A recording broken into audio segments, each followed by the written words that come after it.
श्री स्वामी समर्थ. जय जय स्वामी समर्थ. अनुभव क्रमांक 115. मुसलमान लोकांच्या थडग्यावर शौच. एक दिवस भर 2 प्रहरी चैत्राच्या महिन्यात महाराज उठून जोडा घालून चालू लागले. 150 सेवेकरी मंडळीही मागाहून निघाली.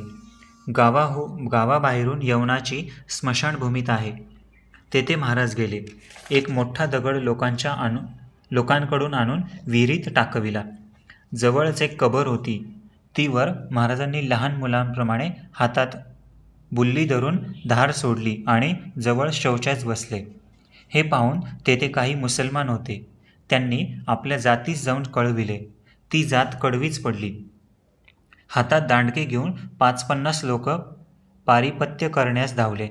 त्यास दुरून येताना पाहून सेवेकरी मंडळींनी महाराजास सांगितले की महाराज, मुसलमान लोक आपणाला मारण्यास येत आहेत. महाराजांजवळ त्यावेळेस 2 मोठे कुत्रे होती. त्यापैकी एकाचे नाव बोकड आणि एकाचे मोत्या असे होते.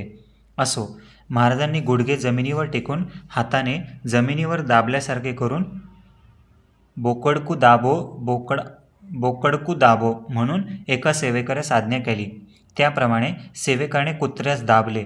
इकडे जे लोक मारामारी करिता येत होते त्यांचे घरी आकांत झाला. लहान मुलांच्या एकाकी पोटात दुखण्यास लागून ती पोरे कुत्र्याप्रमाणे ओरडू लागली.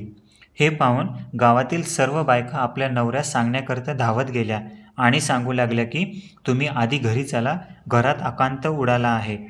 हे पाहून सर्वांस आश्चर्य वाटले व पुढे काय करावे हे त्यास सुचेना. त्यातील एक म्हातारा मुसलमान म्हणू लागला की हे सर्व श्री स्वामी महाराजांच्या कृत्य असावे,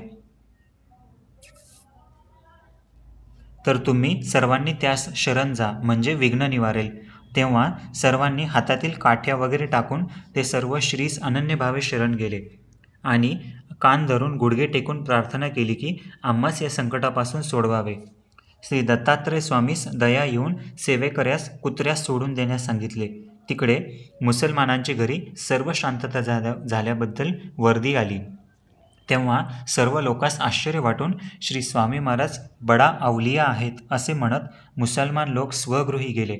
अशीच समर्थांची विचित्र लीला असे. श्री